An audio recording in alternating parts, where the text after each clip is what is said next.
मैं सुनाती हूँ परी की कहानी। वो परी जो जंगल में रहती है, गहरे जंगल की खामोशी में, जहाँ सूरज की रोशनी पत्तों के बीच से आहिस्ता आहिस्ता जमीन तक पहुँचती है। वहीं एक नन्ही सी परी रहती थी। हर सुबह के साथ जंगल में एक नई रोशनी जागती है, और उस रोशनी के साथ जागती थी वो नन्ही सी परी। खामोशी से पत्तों को संवारती, सूखे फूलों को जिंदगी देती, जैसे पूरा जंगल उसी की जिम्मेदारी में हो। एक दिन नन्ही सी परी अपनी जादुई सुई से पत्तों को संवार रही होती है।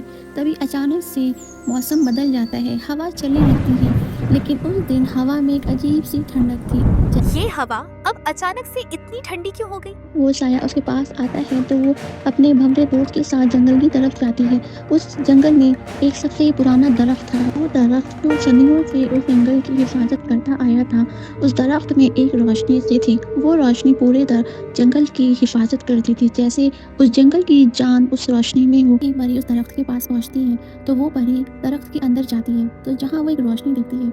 लेकिन परी को नहीं पता होता है उस रोशनी के साथ एक साया भी होता है। रोशनी को देखते ही परी कहती है, तो ये है वो रोशनी जिससे पूरा जंगल सांस लेता है। परी उस रोशनी को छूती है। जैसे छूती है वैसे एक साया ज़ाहिर होता है, जैसे एक अब ये ताकतवर साया। रोशनी फिर परी ज्यादा कहती देर है, तक रहेगी।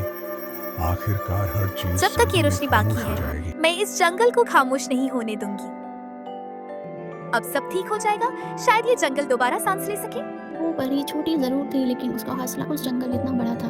फिर वो आहिस्ता आहिस्ता तूफान थम गया और जंगल की रोशनी दोबारा जगमगाने लगी। लेकिन उस जादू के बाद परी बहुत थक चुकी होती है, और वो खामोशी से एक नर्म फूल की पत्ती में सिमट गई और जंगल की खामोशी में सो गई। जब सूरज दोबारा निकला तो जंगल ने एक नई सुबह को खुश आमदीद कहा। फिर परी कहती है, वाह, आज का दिन कितना खूबसूरत है।